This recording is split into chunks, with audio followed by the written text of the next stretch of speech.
do you do if you want to paint but you can't draw? And maybe you don't even want to take the time to become good at drawing, but you still want to paint. There are ways around that, and I'm going to share some of them with you today. I've been thinking about bees recently because it's starting to warm up and bees are starting to come out of their little hidey holes. And I thought I'd really like to do a bee because they're such pretty creatures. I went looking for some copyright free pictures and they were all bees like stuffed in a flower and that sort of thing. That's not what I want.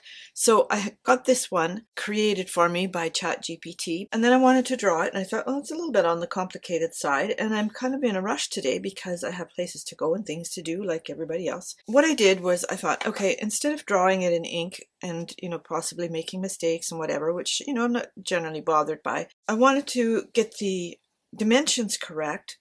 So I traced it, and the way I did that, this doesn't look like a very neat tracing. You can just kind of see it there. It's pretty light, and that's how I wanted it. But what I did was I took a charcoal pencil like that. This is a 4B, which is a little bit on the hard side, and just scribbled on the back. And then I turned it over, I put it where I wanted it on the page, and I used this old nail file to do the tracing. Now, I do have a stylus. I just couldn't locate it because I'm always moving stuff around, and anyway, I used this old nail file and got a reasonable outline. And now I can go and take my eraser. If I want, I can lift some of these lines so that they're not so strong because I don't really want them to show through the paint. And I'm going to go around it with ink because this is an ink and wash story. And but I don't want the charcoal to really show through the ink. So now I can barely see those lines, which is just how I want it. And I'm going to take a number 1 will do. Now, as you can see with the bee, it's got a lot of fuzziness, which we're not going to draw hair by hair. If you want to, you go right ahead. But I want to just indicate it. And the wings are very ornate. I could have drawn those in as well, but I'm going to just indicate those. So let's get started on our drawing. Now, first of all, I'm going to just put the eyes in. Through. There's our little bee. Now, this black is not really black. And even if it were, I wouldn't want it necessarily to be really black. And the other thing I've noticed about most of the pictures is that this part of the bee is usually paler than this part in the yellows. So I'm going to paint the yellows first, and I want to get a really nice gold color. That is probably too bright. This is a Naples yellow.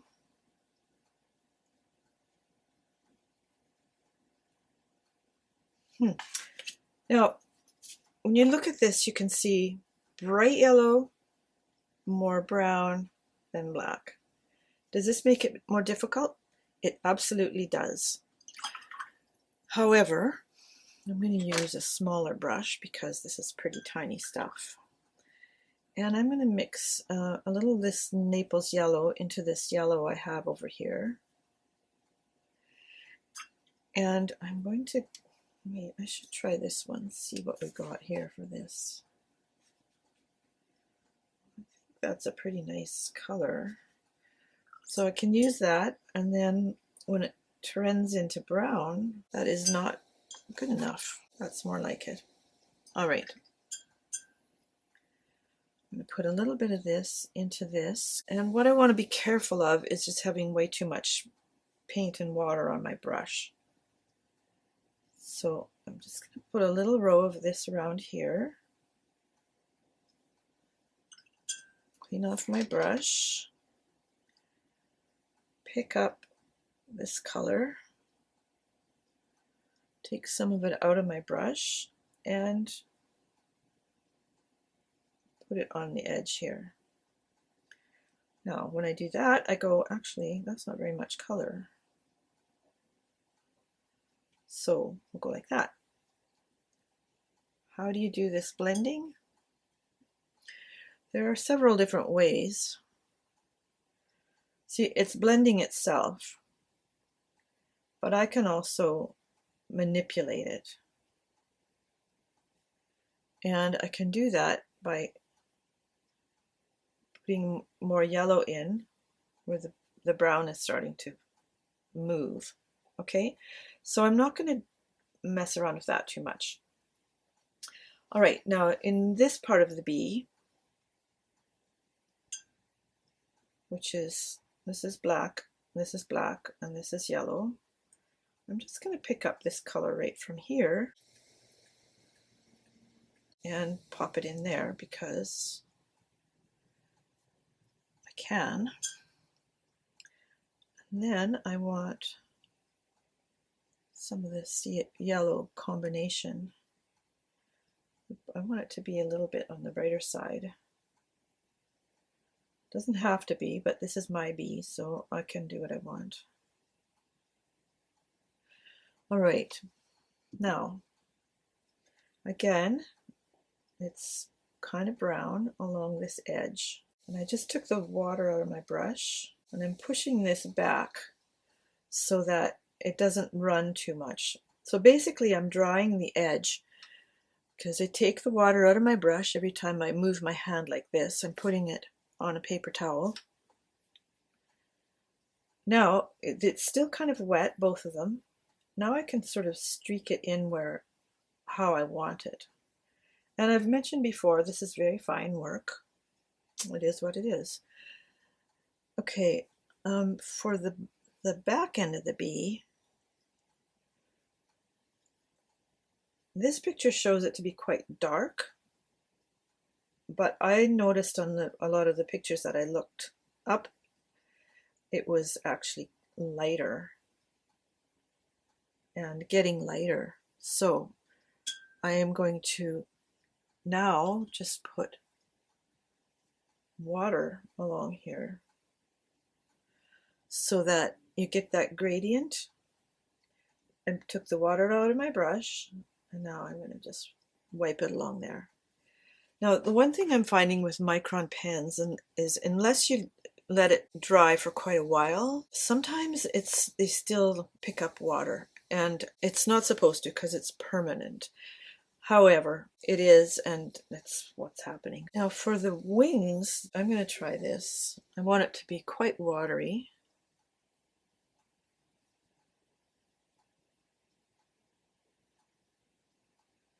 See how the ink is smearing? It should not be running.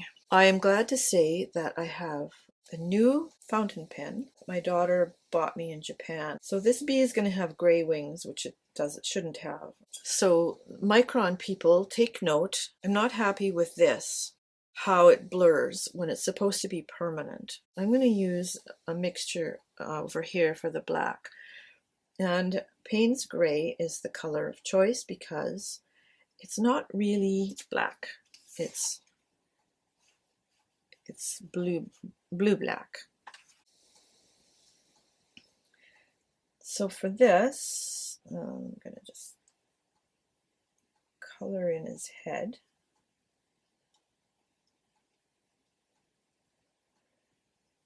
And the body.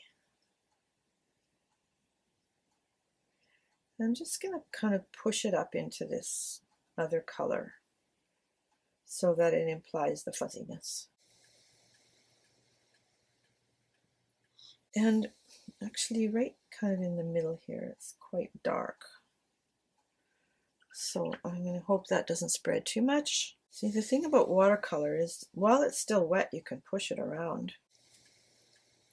I want to look and see if the bottom of my bee is still wet.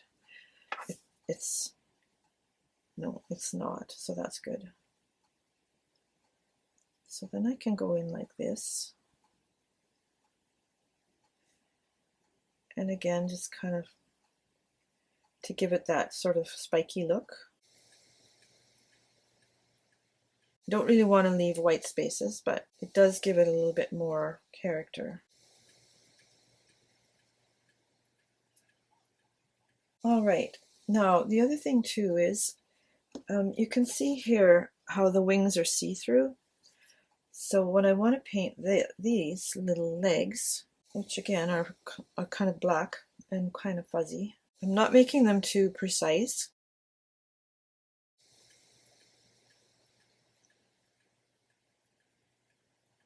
And sometimes when I want to pick up just a tiny bit of paint, I just touch the paint like that and it picks it up. Just enough on the very tip. Now, I want this to look like the leg and the body shows under the wing. So to do that, I want to just put a thin wash of color because the body is a little fat thing.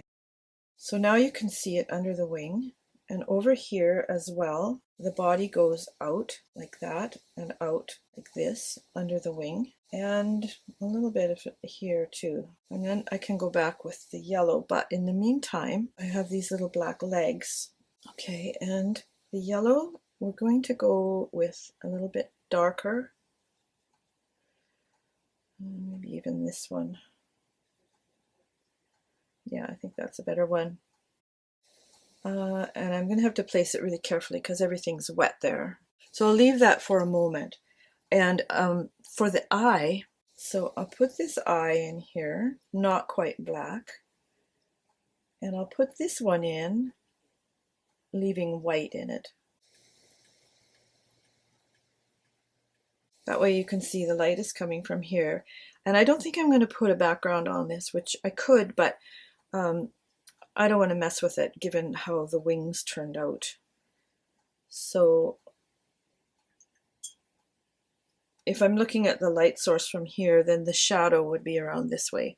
But like I said, I'm just going to leave it at that. Okay, here, these little legs are kind of browny black, but they're, in my world, they're black. Just going to blacken them up a little bit so that they're different from the body. And then